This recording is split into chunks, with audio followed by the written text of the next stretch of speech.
listen to the podcast. Just search for Hancock and Kelly. The attempted assassination of former President Trump is certainly moving through every political race. We're just 23 days from the Missouri primary. Here's a sampling of the reaction from the top Republican candidates for governor. Secretary of State Jay Ashcroft simply saying, praying for President Trump. Lieutenant Governor Mike Kehoe, pray for our president, pray for America. And a much more pointed statement from State Senator Bill Eigel, who said this assassination attempt is the ultimate culmination of what the left wants, to stop Trump no matter the cost. Michael, what do you think? Well, I think most of those were human responses. I don't understand what Senator Eigel's with continuing to feed that rhetoric, particularly a man who's got a flamethrower television ad.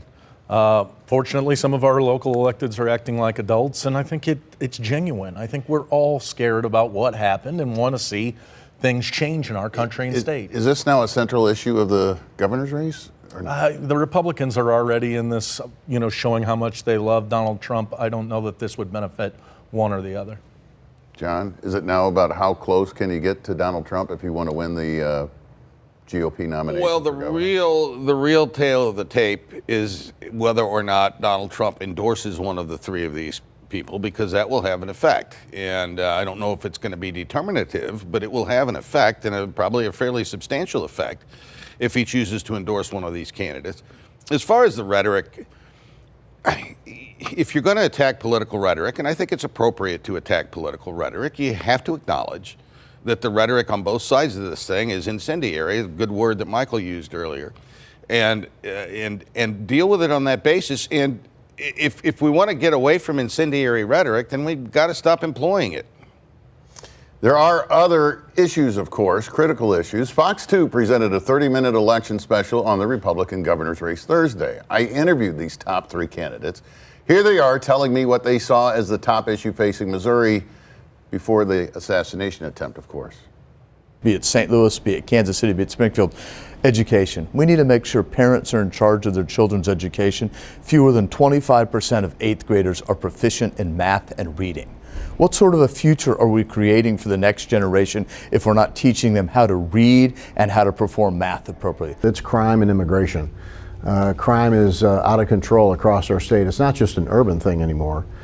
So I've said all along, when my hand comes off the Bible, should I be fortunate enough to be elected by Missourians, we will enact a day one crime plan. And that's why for all the largest statewide law enforcement agencies now have endorsed us, because they believe working with them, we can enact a crime plan that will really make a difference. And the crime plan essentially is getting resources to the men and ladies who are protecting our communities, not defunding the police, funding the police. The defense of our rights. I've always defined the proper role of government as defending our rights, and we've just gone through a series of government interventions in our society, from the COVID environment, the 2020 election.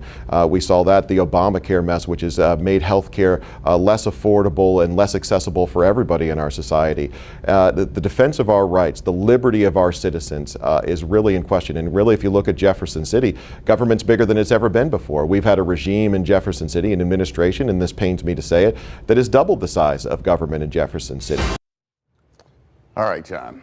Now, they all have similar views on issues like abortion, guns, getting rid of the state income tax, all in favor of that and all in favor of keeping Missouri's total ban on abortion.